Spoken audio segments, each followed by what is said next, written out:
São 2 certos de trigo, 3 colheres de baiali. Temos aqui cascas de educação, bocais, camadas, interruptores.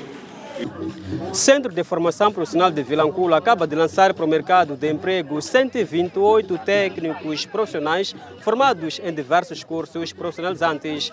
Deste número, 67 são do sexo feminino e os restantes do sexo masculino, que durante 6 meses, excetuando os que forçosamente tiveram que parar devido à Covid-19, foram formados em diversos cursos, com destaque para canalização, carpintaria, eletricidade, restaurante, mesa e bar, ladrilharia, recepção e andares. Falando no ato da graduação, o diretor daquela instituição de ensino técnico profissional, Ângelo Xerinda, fez saber que os graduados que hoje são lançados ao mercado de emprego estão preparados para enfrentar os desafios do emprego. Os formandos que hoje graduam foram munidos de conhecimentos teóricos e práticos nas diferentes áreas, com um total de 780 horas, 20% das quais teoria e 80% de prática, pois o nosso objetivo é profissionalizar os jovens para que possam contribuir com uma mão de obra qualificada no desenvolvimento do distrito e da província no geral, bem como na criação do autoemprego, garantindo deste modo o sustento familiar e a consequente geração de renda. Do número inicial de 165 formandos, com a paragem verificada, retomaram ao centro, após o relaxamento das medidas e a aprovação para a retoma, 133 jovens. Destes, chegaram ao fim com aproveitamento os seguintes efetivos: 6 pedreiros, 25 canalizadores, 11 ladrilheiros, 6 carpinteiros, 32 eletricistas, 18 de restaurante, mesa e bar, e 30 de recepção e quartos. Ao longo do curso, 32 formandos que não retomaram o centro após a paragem. Destes, temos informações que 12 conseguiram se empregar ao longo desta pandemia, 7 raparigas ficaram grávidas e não puderam se apresentar de novo ao centro, e 13 não tivemos nenhuma informação sobre a sua não retoma às aulas por motivos diversos. Este semestre, devido à pandemia da Covid também, e o consequente encerramento das instâncias hoteleiras, não conseguimos organizar estágios para os 48 jovens da área de hotelaria e turismo nas especialidades de restaurante e de recepção e bar. No entanto, aproveito esta oportunidade para apelar aos empreiteiros locais e agentes econômicos e hoteleiros do município e da administração para que não hesitem em contar com os serviços do centro e destes jovens nas oportunidades de obras que se abrem, pois a qualidade é o lema do centro.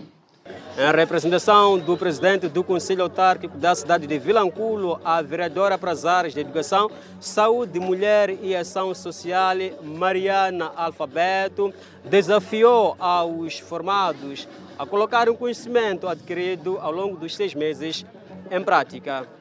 Este ato representa não só uma mera formalidade acadêmica, mas um marco que assinala o fim de uma etapa e a transição de uma vida eminentemente ligada à formação profissional para uma outra em que irão pôr em prática o conhecimento e as aprendizagens adquiridas ao longo desta formação, ao serviço do desenvolvimento do país, da província de Inhambane e particularmente da nossa cidade.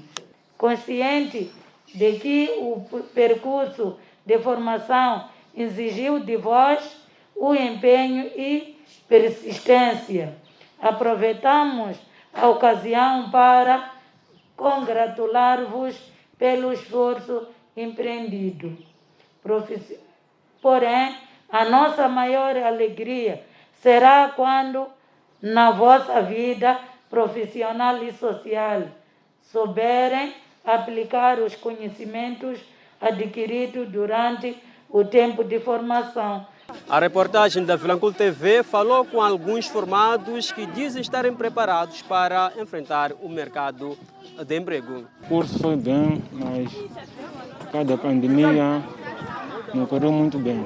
Mas cumpriu com a missão que viemos fazer aqui no centro. Sente-se preparado para enfrentar o mercado de emprego? Sim, sinto-me preparado, sim, mas primeiro tem que entrar como ajudante, a levantar mais um pouco para em cima. Concretamente, o que aprendeu durante os 6 meses? Eu aprendi a chapar parede, montar tijoleira, tijolejo, pavês. Sim. O curso para mim foi um curso bom. Para mim, eu gostei do curso por tudo que a formadora nos ensinou. Eu gostei muito do curso que fiz. E nesse curso aprendi a fazer coquetéis, e como receber os clientes, como atender os clientes, como organizar as bebidas alcoólicas e bebidas não alcoólicas. O curso nos primeiros dias foi um pouco estranho, mas ao longo do processo me convenci mesmo da formação, eu gostei do curso. Estranho por quê? Porque eu entrei na recepção só por gostar do nome da recepção, mas ao andar do tempo me motivei, fui ativa, participei em todas as áreas, tanto na prática de recepção, assim como na acomodação. O curso era bastante intensivo, mas graças a Deus aprendemos tudo com muita calma, muito devagar e sabemos fazer tudo quanto aprendemos. É difícil sim, porque tem-se dito que para fazer eletricidade é preciso ser homem, mas aqui nós mostramos que não é preciso ser homem nem mulher. Basta ter vontade de saber e querer aprender. Okay, significa que aquilo que o homem faz, a mulher também é capaz? Sim, certamente. Por isso que nós aceitamos esse desafio e hoje mostramos que nós também somos capazes. Eu aprendi a fazer instalação interna, assim como externa. Aprendi a escalar poste e aprendi a fazer os dimensionamentos também, que é para quando receberes uma obra, antes de executar, saber calcular qual é a quantidade de material necessário que também será necessário. Ok. Para dizer que está preparada. Estou preparada. Se haver um emprego agora mesmo, vou. E o representante do administrador do distrito de Vilanculo, Florencio Vilanculo, instou aos formados para que não possam depender do emprego formal, mas também a criar autoemprego através dos kits que receberam durante a graduação. Caros graduados, o ensino técnico profissional permite o saber fazer, ou seja, fornece conhecimentos, competências, técnicas específicas e necessárias para a profissão. Portanto, os certificados que aqui receberam, os kits que receberam, não devem servir para enfeites, para embelezar ou para mostrar ao empregador. Devem encarar esses certificados como oferta de uma enxada para cultivar e produzir o alimento. Como um anzol para ir ao mar e lançar, tirar o peixe para o autossustento. As ferramentas também devem constituir uma força motriz para o combate ao desemprego. Esta instituição garantiu o fornecimento de instrumentos de trabalho. Portanto, é para garantir o desemprego e também permitir a redução da pobreza que continua, infelizmente, a afetar o nosso país. De salientar que esta é a 20ª graduação do Centro de Formação Profissional de Vilanculo. As imagens são de Armindo Rua, Paulino Vilanculo para Vilanculo TV. Instituto Nacional das Comunicações de Moçambique, INCM, compromete-se em continuar a trabalhar arduamente para combater os crimes cibernéticos que tendem a crescer no país. O compromisso foi assumido esta sexta-feira pelo diretor-geral do INCM, ao quando do encerramento da 14ª reunião geral do Balanço 2020 e Planificação 2021, que decorreu em Vilanculo. Uma das estratégias para o combate deste mal passa necessariamente do registro de todos os cartões SIM em situação irregular, afiançou Massinga Pala. Aqueles cartões que são usados e não são registrados, nós vamos entrar tanto no controle, maior controle dessas ações, vamos estar no controle das ações sobre as fraudes que acontecem usando o telemóvel, que vocês sabem que há muita fraude com o recurso ao telemóvel, há muita gente que é defraudada, portanto, neste processo, perdem dinheiro. Vamos continuar a fazer o controle daquilo que é a qualidade do serviço que é prestado pelos operadores de telecomunicações. Você sabe muito bem que a qualidade que é prestada pelos nossos operadores não é das melhores e também não é aquela que nós desejamos. Então, nós vamos intensificar com esses processos para ver os operadores dão à nossa população moçambicana, fornecem aos nossos utilizadores a qualidade que nós desejamos. Vamos também continuar com o nosso controle daquilo que é a segurança cibernética. Para isso é que nós vamos fazer. Vamos fazer, tanto aquilo que é manter uma segurança daquilo que são as redes das telecomunicações. As redes, os utilizadores têm que usar as nossas redes de telecomunicações de forma segura. Então, para isso, o INSM, como regulador, vai intensificar as ações, vai fazendo auditorias, aquilo que é a rede dos operadores, de forma que os utentes usem essas comunicações de forma segura. Para que se logre sucesso nesse trabalho, o INSM vai trabalhar em coordenação com outras instituições públicas e privadas, acrescenta o entrevistado. O INSM vai trabalhar com as outras instituições do Estado, vai trabalhar com os operadores. Nós estamos a pensar, por exemplo, próximo ano, nós queremos criar tanto aquilo que é um portal de denúncias de fraudes. Todo aquele cidadão que tanto for vítima desses processos, portanto, vai denunciar ao INSM e o INSM, por sua vez, vai trabalhar com as entidades da Justiça, a PGR, o CERLIC. Se esta burla for via banco, nós vamos trabalhar com os bancos. Portanto, nós queremos criar um ponto em que as pessoas tenham um lugar para denunciar. Então, o INSM vai ser um ponto de denúncia dessas fraudes e depois o INSM vai fazer seguimento desses processos. Não estamos a dizer que será frio, porque os criminosos, quando tentam estapar tanto uma parte, eles depois inventam outras partes. Nós queremos reduzir esse processo. Por fim, a PALA avaliou o encontro de 3 dias de positivo. Como resultado deste balanço, nós achamos que o resultado é positivo, apesar de que nós tivemos um ano adverso, assolado pela pandemia da Covid-19, mas mesmo assim nós reinventamos-nos para o cumprimento das nossas atividades. Nós somos reguladores, nós trabalhamos com tecnologias de informação, a nossa instituição, mesmo não estando fisicamente na instituição, nós conseguimos trabalhar usando as tecnologias de informação e comunicação, fazendo o teletrabalho. Portanto, o balanço da nossa reunião, tanto em termos de atividades, foi positivo. Refere-se que fizeram parte desta 14ª reunião geral e gestoras do Instituto Nacional das Comunicações de Moçambique, provenientes de todas as províncias do país. Comentaristas do programa Olho Visionário saúdam o informe prestado esta quarta-feira pelo Presidente da República, Filipe Nyusi, à nação. Para Josias Murur, o chefe do Estado moçambicano, frisou os principais pontos que marcaram a vida do povo moçambicano desde a situação do terrorismo no norte do país, além dos ataques armados na zona centro. Contudo, segundo ele, o informe pecou por não ter abordado assuntos relacionados com a corrupção. Não estaria satisfeito se ele viesse ao público dizer que o Estado estava bem e que isso talvez seria absurdo. Olhando aquilo que está a acontecer em Cabo Delgado, estamos a atravessar o problema de terrorismos. Aliás, o problema de terrorismo, sim, estamos a atravessar também o problema dos homens da junta militar aqui na Zona Centro. Agora, falou também que o governo moçambicano já conhece, já tem noções das fontes que alimentam os terroristas em Cabo Delgado. Citou lá alguns nomes de alguns países, o caso como é que diz, é o caso do nosso país aqui, aliás, da nossa vizinhança. Eu falo da Tanzânia. Falou de Tanzânia, citou também alguns nomes de outros países africanos que são grandes influenciadores, são grandes apoiantes dos terroristas em Cabo Delgado. Agora é nisto que nós queríamos que o Presidente da Nação viesse ao público dizer. Mas, bom, fiquei um pouco infeliz porque não fundamentou a parte das dívidas ocultas, não falou também da corrupção, porque a corrupção até então é um grande problema que a Moçambique atravessa. Fala-se de corrupção, mas se nós formos olhar na sua prática, continua ainda em vigor.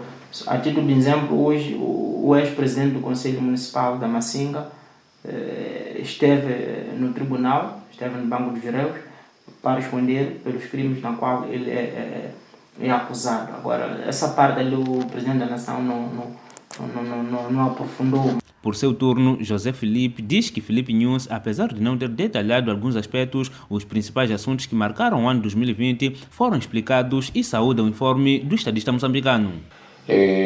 Logo a priori ele disse que não havia de falar tudo. Não havia de falar tudo, havia de falar exatamente alguns aspectos. Como dizia o colega, não falou de isto, mas aquilo, mas ele falou concretamente aquilo que foi planificado, o que foi devidamente citado. Eu penso que é esta a realidade que ele nos trouxe, a vida que nós estamos a trilhar dentro do nosso país, fez entender ao povo moçambicano, de facto, qual o ponto de partida do ano e assim que estamos a terminar todas as vicissitudes que estamos a viver dentro desse nosso país. Fez-nos entender, de facto, sobretudo, quais são as dificuldades que o país está a enfrentar. Esperávamos exatamente ouvir tudo o que ele falou, pese embora foi de uma forma resumida, segundo ele diz, que não havia de falar tudo. E nada menos podia falar a não ser aquilo que ele falou, porque é aquilo que foi registrado durante todo o ano. Agora, alguns aspectos, não estaria eu a criticar o colega, né? Alguns aspectos sobre, por exemplo, sequestros ou assunto de dívidas ocultas, eu talvez repararia que podia estar dentro do seu pacote, mas eu repararia que o provedor de justiça esteve lá a falar sobre sua área, o ministro da Justiça, assuntos constitucionais sobre crimes, não crimes, também tiveram o espaço. Todos os dirigentes na sua área e a sua tutela teve espaço na Assembleia da República, a ponto de seu Estado vir já no fim para apenas engomar. O ministro da Saúde já falou sobre o Covid-19 durante todo o tempo, mas ele só veio engomar, legitimar o que o seu governo viveu, conduziu ao seu povo até chegar a este preciso momento. É de saudar o informe do chefe de Estado da Nação. Esperamos que o próximo ano sempre continue com esse espírito de informar o povo, porque afinal de contas precisamos de saber. Comentaristas do programa Olho Visionário, um programa da Vilanculo TV reagindo em torno do Informe Geral da Nação. Poetas em Vilanculo congratulam a abertura do governo local na divulgação dos seus trabalhos. O mundo da poesia requer uma atenção especial, pois através dela o cidadão expressa os seus sentimentos, bem como os da sociedade. Aliás, com a poesia é possível viajar sentado através da imaginação, acrescentam as nossas fontes. Ivan Macamo e Mércia Chambon foram os nossos entrevistados que falam da importância da poesia na vida do cidadão. Me encontro de uma forma sobrenatural. A poesia, quando encarna em mim, eu sinto-me fora de mim mesmo. Hoje a arte é, para mim, algo dominante. Então me sinto dominado, ou seja, fora de mim mesmo. Eu sou mais um poeta, transversal. Eu trago mais poesias críticas. Aquilo que eu vejo na sociedade, eu tento transmitir em forma de poesia, porque a pessoa, na poesia sabemos nós que usamos rimas, usamos, usamos várias formas de transmitir informação de uma forma irônica, não ser tão direto à pessoa. Então eu uso mais aquilo, se eu venho, quero dizer, por exemplo, eu já declamei um poema, vou dar um exemplo. Declamei um poema enquanto o presidente do município estava aqui, que eu falava sobre vias de acesso aqui no distrito de Vilanculo. E eu disse que nós tínhamos estrada, e depois de um tempo eu disse, aliás, nem sei se nós temos estradas. Então, aquilo foi uma forma de eu não dizer às pessoas logo de antemão que Vilanculo precisa de vias de acesso. Então, encontramos uma forma de não ser direta com as pessoas, mas transmitir a informação. E qual é a mensagem que deixa para... Quando o assunto é poesia, olha, muito para lá do amor, será? Não sei, talvez nos tempos antigos, não é?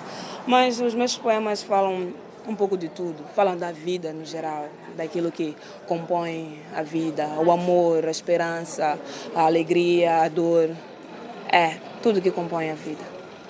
Falar de poesia, falar de quê? Falar de poesia é falar da vida em si, falar da vida, falar dos nossos sentimentos, falar daquilo que são também os nossos sonhos, não é? Falar daquilo que são as nossas opiniões, falar da poesia, falar de tudo. Alguns poetas, interpelados pela nossa equipa de reportagem, falando da necessidade da valorização da poesia. Eu não sou a pessoa certa para responder isso. Devias perguntar isso ao Miyakoto, a Paulina Chiziane, a outros poetas mesmo que realmente são bons poetas. Eu não sou a pessoa certa para responder isso.